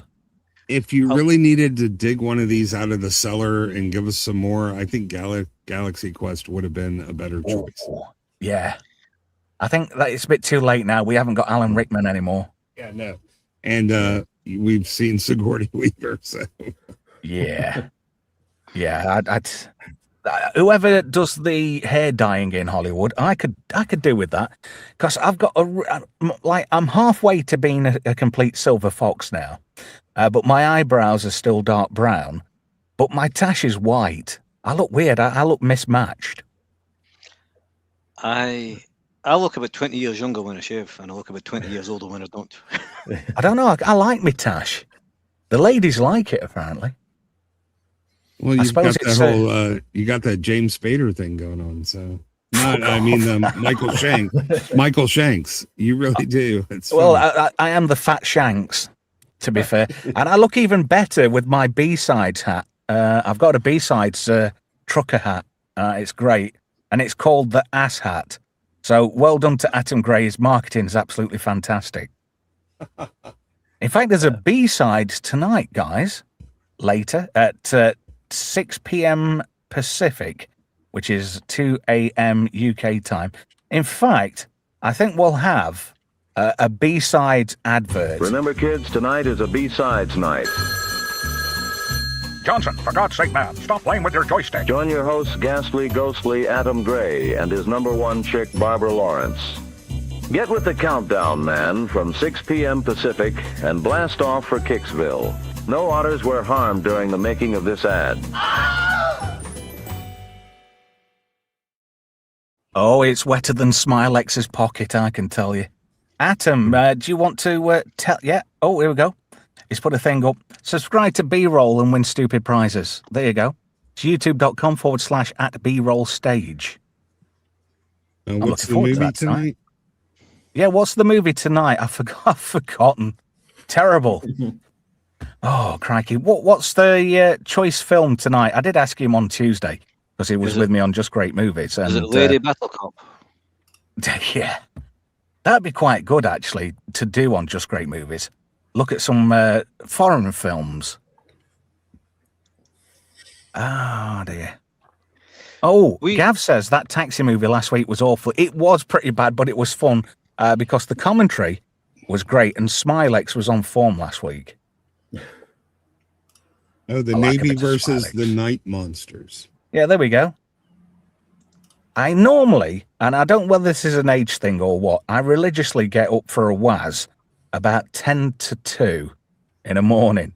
So I normally put B-sides on, join in with the fun, and then obviously fall asleep about 20 or 30 minutes into it. So I watch it all the way through, but I'm not actually conscious. Thank you, Brian. There's a link there for you guys if you want to check that out. Anyway, just quickly back to Spaceballs before we just go into battle wank mode, I think. Spaceballs, the new one. Is it something that you'd be possibly going to see? Then again, we don't know if it's going to be streaming only or it's going to be released to the general public. If I knew they were going to rip the piss out of Disney Wars, I'd be there opening night. Yeah? Absolutely. Would you have Spaceballs the popcorn? Spaceballs the soda? Spaceballs the hot dog. If they were gonna stick it to Disney Star Wars, I'd buy everything. I don't care. I wonder if they're actually going to do that in a tongue-in-cheek way. They're going to have a big dig at all the stuff Disney's been churning out Star Wars-wise. I hope so. I really hope so. Z, you've been rather quiet. Any thoughts on Spaceballs, the new one? I can't stand the movie. I think it's terrible. Really? Yeah, didn't laugh once. You miserable sod. No, it just did absolutely fuck all. Was it a bit of a dry screw? Yeah. It's a bit like, I mean, having a shag with somebody you don't like. You're still going to go through with it. Was it like Brokeback Mountain, but without the spitting on it first? Yeah. So that's pretty much sums that up. Spaceballs is a non-starter for me, which is why I've been pretty much quiet throughout this particular segment, because I've got nothing to say. I just think it's more of the same crap. Well, you can always rewatch that shaming video 23 seconds in. That might tickle you down. Good, yeah. I've had some pretty great sex with people I don't like exes and things. Can't stand being in the same room as them unless it's for sex. And then it goes pretty well. Well, there we go. That was that's the second show killer tonight. That's one for Melv, and I forgot who come out with the other one. Was it you, Esther? I'm guessing it probably was. Graham, is this something that might tickle your funny bone, or something you might give a wide berth? It does appeal to me. I'm going to be honest, and if it sticks the landing, I reckon it would be quite good. Unfortunately, I won't be seeing it in the cinema, so whenever it comes out on streaming, I will probably be watching it. But I know you like a good comedy. Did you manage to get round to Fuck 'Em All? I did get around to Fuck 'Em All. It's very good. I did like Fuck 'Em All. I noticed you there titillating at that one, Esther. Did you like Fuck 'Em All? Yeah. With space, I think best case scenario for this is going to be like the Naked Gun movie. Yeah. It was amusing, but it didn't quite reach the level of the original. This will never live up to the level of the original. I completely agree with that. So, best case scenario, it's amusing. Worst case, much less than that. Yeah. I think that's pretty much par for the course of this. Existence offended me so much just that they made that film. They shouldn't have touched it. I've not even watched it. I don't want to, because one, it's not got Frank Drebin in it. Two, it's Liam Neeson. Exactly.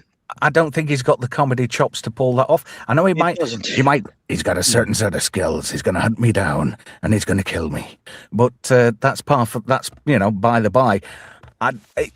It's like putting Daniel Day-Lewis in a Carry On movie. There was one joke in it, I'll tell you. It was really funny, right? This actually made me laugh out loud. He's interrogating this guy, and he goes, "It says here you're on 5 years for a man's laughter. It must have been a funny joke." And he went, "No, that's manslaughter." See, that's Never mind. I get that.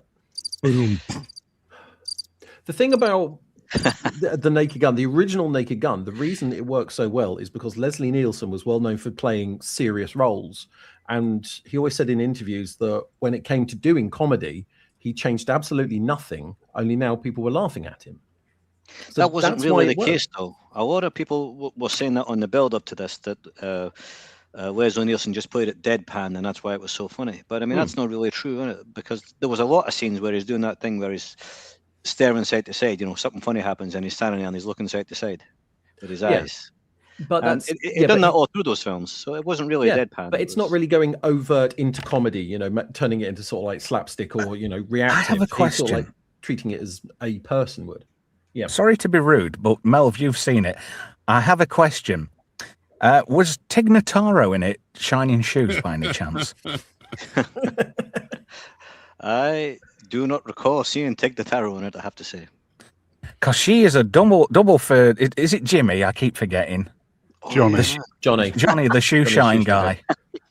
Trev, I'll have to send you some pictures I made. I've got 2 pics of Tig Notaro side by side. I have substituted one of the faces for Johnny, and you cannot tell the difference.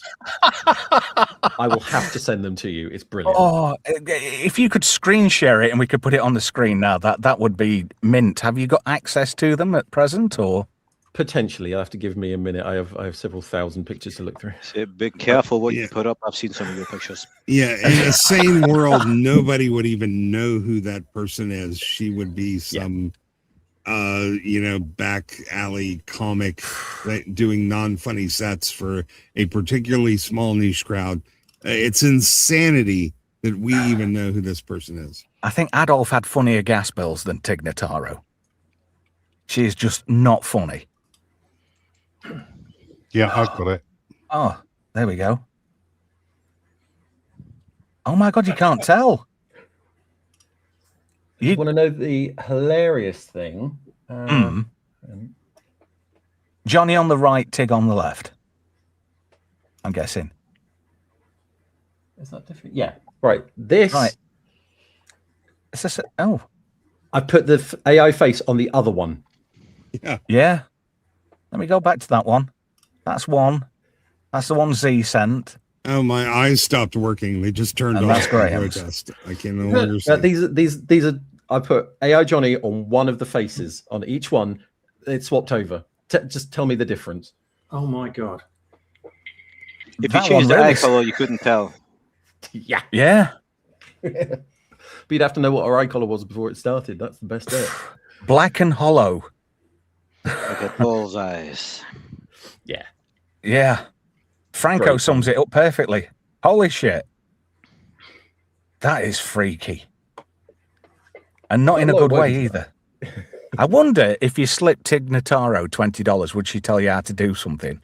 It's like, I used to love that where, somebody would sit down to get the shoes shined and he'd go, how do you perform neurosurgery? Well, you start with and he'd come out with some really proper surgical terms.